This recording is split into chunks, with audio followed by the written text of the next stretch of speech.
Guild Tesoro debuted on OPTC Global on the 11th of December 2018, introduced on the Treasure Map vs Big Mom, which first featured the Intrusion boss fight in the game mode. This batch focused on the film characters from One Piece film Gold, and these characters included were Phantom Thief, Karina, Mr. Tanaka, Golden Armor, Baccarat, Golden Armor, as well as Dice, Golden Armor. And the Sugo-Fest exclusive character of the batch was the leading antagonist of the One Piece film Gold movie, introducing an interestingly unique captain effect that promoted intelligent team building, with a special that would see countless usage as a crewmate, providing slots and an immense chain lock. Introducing Golden Tesoro. In this series, we'll be traveling back in time to experience some of the older Sugo-Fest exclusive characters in their prime, aiming to show just what it was like to use these characters on their debut. I hope you enjoy the video, and without further ado, let's enter the Legends of OPTC.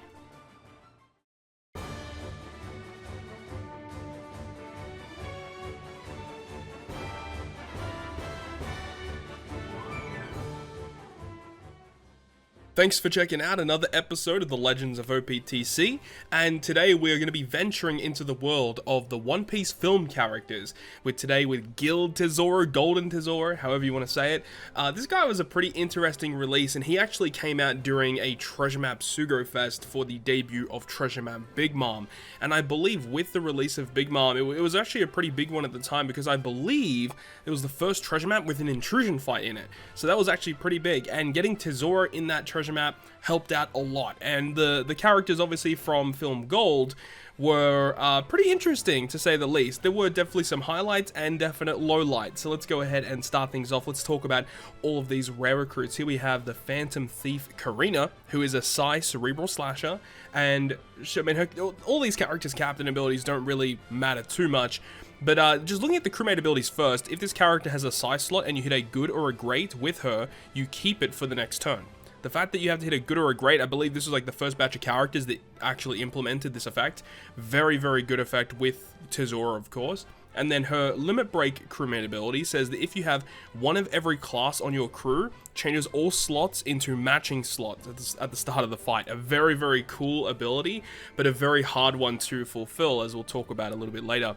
But her special ability was actually pretty good and actually sees a lot of play, being able to remove Rainbow Shield and Threshold and Resilience and end of turn damage buffs by 4 turns on the enemy, and then changes orbs adjacent to her to matching, and also changes any block slots into matching and randomizes non-matching slots, as well as a 70% damage reduction for 2 turns. So as you can see, it just does a whole lot of stuff. If this character had the ability to make this 5 turns removal for all of these debuffs, holy dude, this character would be absolutely cracked.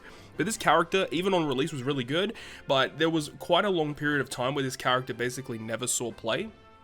But considering the fact that we have so many amazing support effects now, some support effects that can help you remove an additional 1 to 2 turns of these defensive effects, characters such as this are way more valuable. And we've actually seen a lot of death hits in content recently, so this character can help you mitigate some of that damage, and also being able to change block slots. Like, this character is really solid, so a really big fan of Karina. I would love to see some of these rare recruits receive level limit breaks in the future, because a character such as this would become one of the best rare recruits in the game with the correct buffs through a level limit break system. And now we get to the next rare recruit, Mr. Tanaka, and this is the definite low light of the batch. This character is really not that good, essentially sees no play in any content.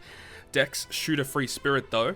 Crewmate ability, very similar stuff, where if you have a Dex slot and you hit good or great, you keep it for the following turn, and also reduces 3 turns of special bind on themselves, which is fine, I suppose, and then also 40 times his attack in damage to one enemy, and reduces enemies' attack up, increase defense, and enemy in rage by 3 turns. So these debuffs, you know, you're removing the enemy buffs, really. You're not really applying a debuff, but removing increased defense obviously is very good, but removing enemy enrage and enemy attack up, yeah, that's really not it. Removing those is just absolutely useless.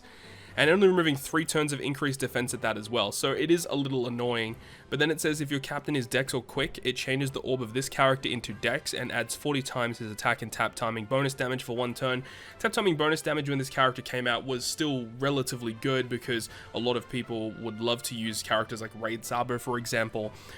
Those type of abilities were fine because normal attacks only wasn't a thing, but of course with the introduction of normal attacks only, these type of abilities are essentially useless, and I mean, just in general, it's not a very good special ability in any sense of the word, so this is definitely the worst of the rare recruits of the batch. Now we get to the good stuff. Here we have Baccarat. I absolutely lost. This artwork is so good. And then we got Int Cerebral Striker. Very good class and type combination. Obviously with Film Red releasing, you guys know all about Legend Uta, and this character synergizes very well with that character.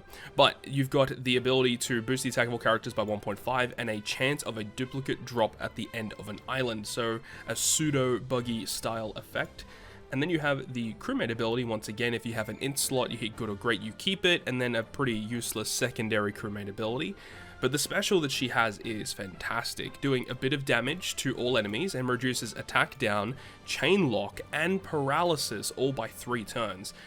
This was very good on release, and especially when we had the introduction of GARP challenges, and as those were consistently being played throughout the months. With the Whitebeard GARP challenge, this character removed essentially all of the debuffs that you were inflicted with on the second last stage. Such a great character. And then goes on to say that if you have an int or a quick captain, it changes her own slot into matching, and then gives you a 1.75 orb boost for 1 turn. This character is just great. I mean, again, if this character got a level limit break, I would probably say this would see a lot more play than what she currently does. And of course, you know, when you have the fact that, you know, Legend Tesoro has a really good support effect that attaches to all of his crew members that you see in this batch, essentially. The Guild Tesoro support attaching to the Baccarat as well gave you a lot of damage and utility with 1 activation. It was just incredibly powerful. And then the last rare recruit of the batch is Dice. Dice, I think on release, I was the most excited for because he had a really cool unique special, but as time has progressed, we've seen him essentially see no play, which is a bit of a shame. But Strength Fighter powerhouse here, and his crewmate abilities, once again, he keeps the Strength slot if you hit good or great, and then the special 15% health cut that would go through defensive effects, I believe. No, I don't think it does, no. But then it also reduces enemy barriers by 1 turn, and then if you have a quick or a strength captain, he gives himself a slot and then gives him your whole crew an attack boost, a 1.75 attack boost for 1 turn. So I really like this because removing barriers was really unique and not too many characters actually did it. So this character does it, as well as providing an attack boost, a little bit of health cut as well. And of course, now that we have really good supports, the fact that you can have a damage dealing special and do what he does is very, very good. But once again, if this character got a level limit break, probably would see a lot of play. But unfortunately, because the special doesn't really do too much, this character essentially sees 0 play. But then we get to the big daddy himself, Golden Tesoro, and of course I made a showcase video with this guy relatively recently with the introduction of his level limit break, and it's a very good level limit break at that, and especially because through limit break expansion, he does also receive further increases to his abilities, which he gets very, very good. He's a quick driven striker, and he's a base captain, so this is the captain ability that you get when you pull the character. This is the limit break plus, and then of course through level limit break you'll get these buffs instead. So the base captain on release was this, where it would go ahead and state that if you have one of every class on the crew, striker, shooter, fighter, slasher, free spirit, cerebral, powerhouse, and driven, boost the attack of all characters by 3.75 with a 1.35 health boost the chances of getting matching slots, and then boost the attack of all characters by 4.5 after you hit 4 greats in a row, and then whenever you hit a perfect, it's going to reduce your attack by 30%.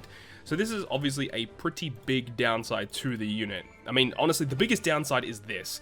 You have to build a team with one of every class. Now, at least Tesoro, he is a driven striker, so he counts for 2 of the classes. So essentially, if he's your captain, you need the other 6 classes and build a team around that.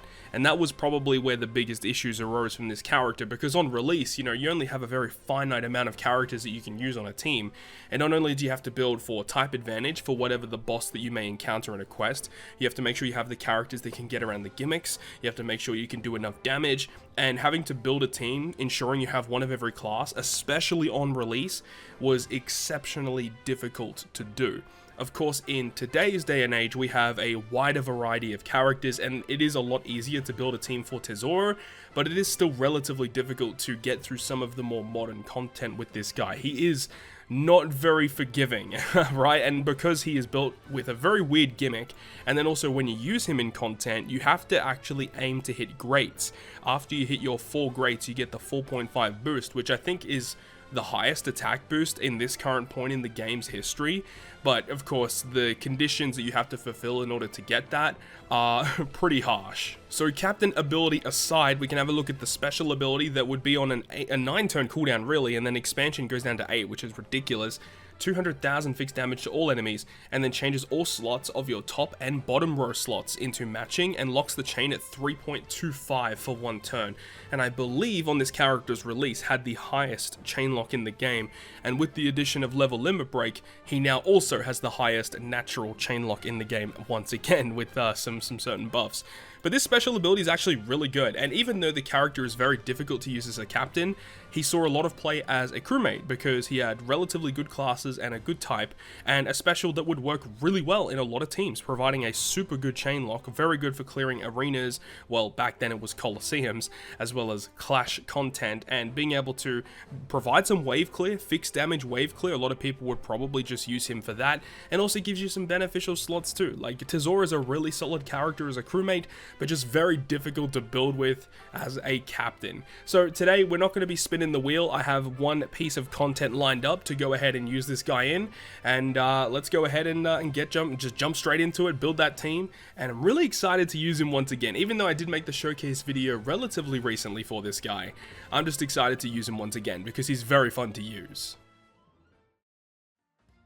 We're now in game with Golden Tesoro, owner of the Grand Tesoro. In his time as a slave, he was forbidden to even smile. This trauma caused him to become angry when his subordinates laugh in front of him. He goes as far as to attack those who do, yelling, "I decide who gets to laugh." An absolute menace, man. This guy is a beast.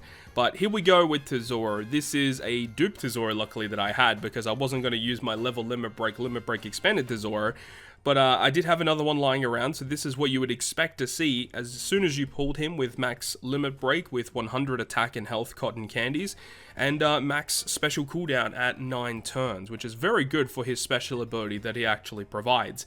Now, as for the team that we have here, it's a bit of an obscure one, but one thing I want to point your attention to is the ship. One of the great things about Tesoro in particular in the way that he is used as a captain is you have to have one of every class on your team, and due to that, you are able to use this ship, the Marshal D Teach ship, which states that you need to have a fighter, shooter, slasher, and a striker on your crew to get the benefits of it, providing health boost, 1.55 times attack, which at this point was the highest boost you could get from a ship. Well, I guess I think also the Zunisha ship had the same attack boost, but also providing -1 cooldown at the start of the quest, a very, very useful ability to have. So this might look like a really weird team, but we're going to go ahead and jump into the content that we have lined up here today, and hopefully show just some really, really cool things and fun thing to do with Tesoro. So the content that we're going up against today is going to be Clash Arlong, which I don't believe I have featured on the channel yet, but the thing about it is we can kind of pseudo speed farm with this guy, which is really cool. So let's go ahead and just jump into the content with Tesoro. He's going to be a bunch of fun to use, and it should be actually a relatively quick run through, I would think. So here we go with the, is it 40 or 60 stamina? 40 stamina? 50 stamina? I can't remember how much stamina it costs to use this.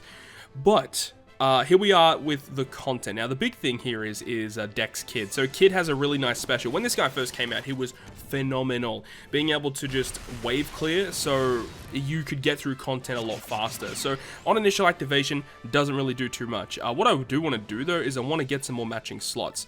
So, of course, we have the captain ability active where we have one of each class. So we've got Kid, who is a shooter striker. We've got a fighter powerhouse with Jabra, slasher fighter with Law, cerebral striker with the Nami, and then of course we've got the driven and the striker with Tesoro. So we have fighter, Shooter, Slasher, Striker, and then we got Free Spirit, Cerebral, we've got Powerhouse, and we also have Driven. So we have all the classes active. So from here, we're just going to go ahead and skip a turn, because that's exactly what we're able to do, due to the fact that we have the Kid Special, which is going to enable us to wave clear the first 2 stages, which is great, especially stage 2, because we have these really annoying seahorses and lobsters, so that shouldn't be a problem here. So the Captain ability, he does slightly boost the chances of landing on matching slots. We hopefully want to get a couple matching slots on Tesoro. If we don't, then I don't think it's the end of the world, but it's just nice to have, so we'll see what happens. Hopefully get a little bit of luck with these slots. Moving on to Battle 3, no luck with those slots whatsoever, so that's a bit unfortunate. So we have all of the fishmen here, and remember, this is a relatively easy clash, you know, this is nothing really too crazy, so we don't have to worry about like a lot of gimmicks or anything. So we're going to go ahead and hopefully clear this in 1 turn. I don't know if we'll be able to, but hopefully. We'll see what happens here.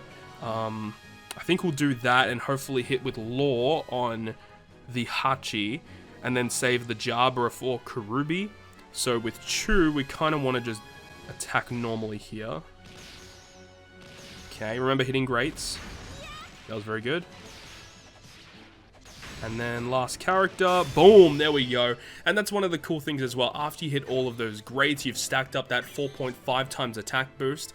And because your last character to attack, there's no other character attacking after that. We're allowed to hit a perfect with that last character, because remember, with the way that Tesoro is built, in that when you hit a perfect, the next character, or I think for the rest of the turn, your attack is reduced by a certain margin. Landing a perfect strike reduces the crew's attack, so I believe it's, yeah, for the rest of that turn. So because it is the final tap, we can just hit a perfect, and that's not really a big issue. So from here, let's go ahead and use the Nami special ability. This is the 20th anniversary Nami, and that's going to enable us to remove the enemy's damage threshold that he puts up, which is fantastic. And then we can guarantee ourselves some slots with the Law special ability, also reducing some cooldowns. Always love to see that. Very, very cool. Treasure map Law, that is, as well. And we can actually get away with a Tesoro special if we need it. I don't think we're going to need to use it right now, but we're going to do it anyway. Gone Inferno. I always love the special animation of the Tesoro. I think they did a really good job with it. It's a very, very cool animation. So the Tesoro, 200k fixed damage, top and bottom row slots into matching, the 3.25 times chain lock. Let's go ahead and get a very, very easy dub. Just hit a perfect, just get him out of here. So Arlong only had 1,000,000 HP, so it's nothing crazy. Boss stage here. This should be pretty simple once again. So Arlong does change our slots. I think it's into badly matching slots, which normally is a bit of a problem. But of course, we've got a couple of ways to manipulate slots, which is good. So Arlong, gonna go ahead and shuffle our slots into, yeah, empty or badly matching. Okay, that is what it is. Got the Jabra special. It's going to give us a 1.75 times orb boost for 1 turn. And then we can use the Tesoro special to change the top and bottom row slots into matching. And with that, that should be all we need in order to kill Arlong. So essentially, like, we're just going through this with no stalling whatsoever. And because Tesoro has such a low cooldown, stuff like this you can kind of implement, especially with Kid, with the wave clearing mechanics, because for Kid to activate, you do need a striker or a shooter captain. So obviously it works and synergizes really well with Tesoro. So all we need to do is hit our greats. It's funny because every time I do one of these videos, I say at the end, we've got to hit our perfect, we've got to kill the boss. But in this instance here, it's like, we've got to hit our greats and then finish with 1 perfect. We'll probably kill before the last hit. Let's see. Alright, let's do our taps.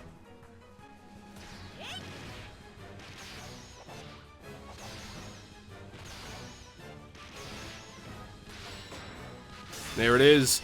And there it is, Guild Tesoro getting a very clean victory on Clash Arlong. You know, a relatively easy fight compared to some of the stuff that we've done previously, but still a lot of fun to use a character such as this. And of course, if you guys want to check out my level limit break expanded showcase for him, go check it out on the YouTube channel because it is a bunch of fun and he has some really cool gimmicks when you add all of these buffs on top of the base character. With all of that being said, that's pretty much going to wrap it up here today, and I believe in next week's episode, we're going to be covering a global first. Well, technically, it was a Korean first Sugo-Fest exclusive. I believe the next episode should be covering Dex Sugo-Fest exclusive Sabo, which is a very, very interesting unit. That one, on release, was very powerful. And of course, he had a Super Evolution come out somewhat recently, within the past 12 months. And he is actually pretty solid and got some really nice buffs. So I'm excited to go ahead and use him in next week's episode. So that's going to wrap it up for me. Thank you so much for watching, and if you guys enjoyed the video, make sure to go ahead and leave a like, and if you want to stay up to date with all of the content that I post, including more One Piece Treasure Cruise content, make sure to hit the subscribe button down below. But other than that, guys, I'll see you guys within the next video.